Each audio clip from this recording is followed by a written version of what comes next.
AI changes the zero trust and cybersecurity landscape. It's reshaping how vulnerabilities in your environment are discovered and how they're exploited at machine speed. And the question is whether your defenses can keep up. Now, as we've seen, new models are optimized to discover security gaps in 0 days that have existed for decades undetected, finding exponentially more issues than humans can review in time before public models accessible via bad actors find the same exploits.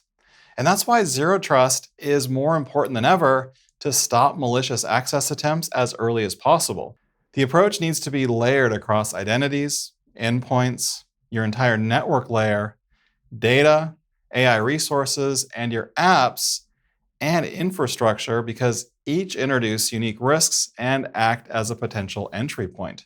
At every layer, real-time policy enforcement and protections are essential to ensure that every identity, every agent, and every endpoint that connects to your resources is thoroughly assessed and verified before gaining access to requested resources. Today, we'll focus on the access controls and additional layers important to AI and how to apply zero trust at every step. Zero trust principles themselves haven't changed, but with AI, they have to be applied in new ways. First, verify explicitly means always confirm who, in terms of a person or device, or what, in case of AI or other processes, is requesting access to your environment, assessing every app being used, deployed, or developed in your environment, and giving every agentic actor its own discrete identity, separate from the user who invoked it and separate from the workload it runs on.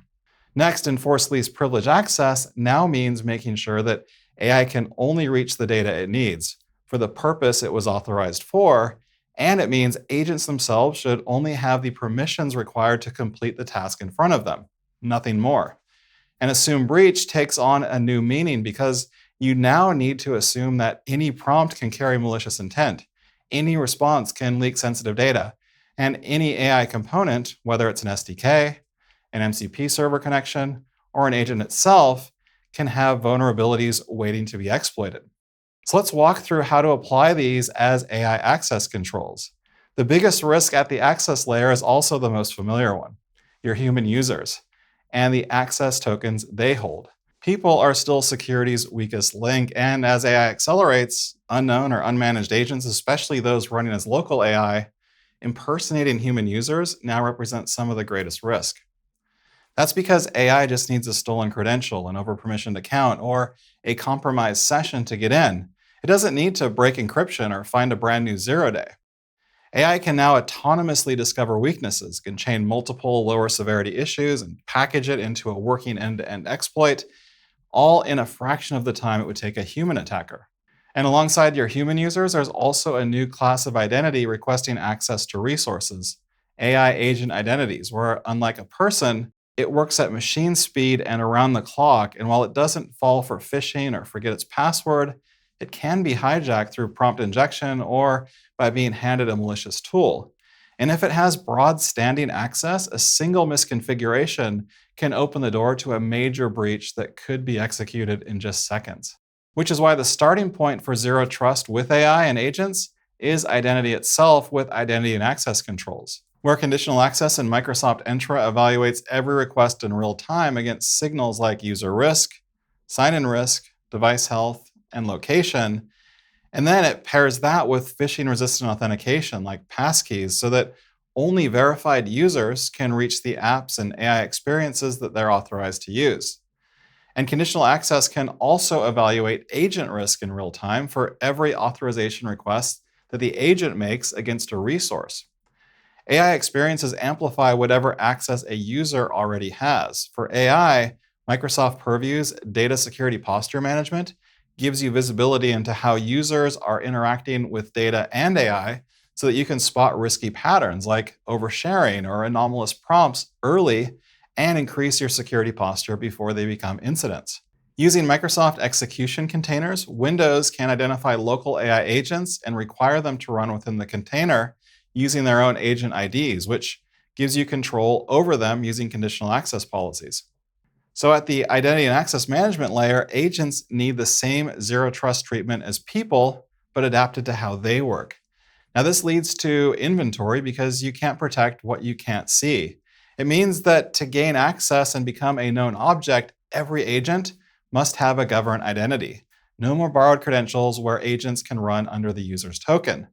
We're also using conditional access policies. Everything unmanaged and unknown should be blocked by default. Now, the first step is discovering every agent in your estate using Agent 365, whether it's managed or self-hosted or unmanaged shadow agents, then reconciling them with your directory and access controls. Entra Agent ID gives each agent its own unique manageable identity so that you can apply the same visibility, governance, and use conditional access policies like you do for human users, but now for non-human actors too, to tightly control exactly what agents can access and under which conditions. And you can scope resource access individually for each agent. Access packages as part of Microsoft Entra ID governance with human sponsor approval let you grant just enough access for just enough time that expire when work is done. But identity is only the first checkpoint. Once an agent is inside your perimeter, you need to see what it's actually doing in real time. And that's where runtime observability comes in. So for that, using sign-in and audit logs, you can see every tool call, every API access attempt, and every data lookup, and every request that an agent makes. It should also be logged against Microsoft Sentinel as your SIM and continuously evaluated against anomaly detection so that it's seamlessly integrated with your alerting, incident management, and investigation controls.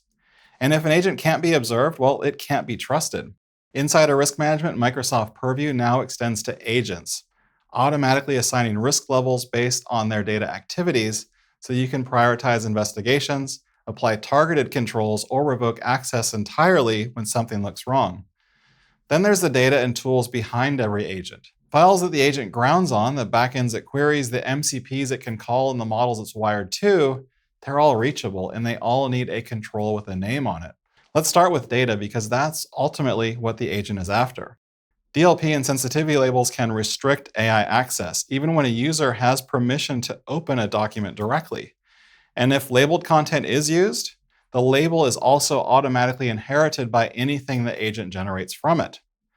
Data access governance shows you exactly which sites, items, and sharing links every agent can reach, so you can tighten access at the source before a single prompt is sent.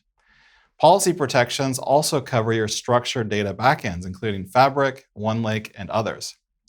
Moving on to the tools that an AI agent can call, here you should treat the MCP catalog like any third-party software supply chain, where unapproved tools don't run and approved tools run only for the agents that you've assigned them to.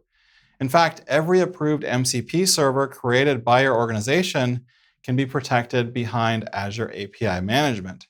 Likewise, AI agents built in Microsoft Foundry need guardrails to block risky behavior, including jailbreak attempts, prompt injection, and prevent protected material from being processed. Agents have a deep tool belt, and if you only close one door, they'll quickly find another way to reach files, systems of record, or sensitive data. Control should be continuous at runtime across identity, data, as well as the underlying tools and models. And that brings us to the AI apps and experiences your users and agents are actually trying to reach and the related controls. Microsoft Defender for Cloud Apps gives you visibility into every AI app in use with risk-based controls to govern app behavior and data protection policies that prevent misuse and exfiltration. Microsoft Edge also has controls to prevent users signed into their work accounts from using consumer-grade shadow AI apps. Also for local AI, Microsoft Intune and Microsoft Defender provide agent discovery signals to detect unsanctioned local agents.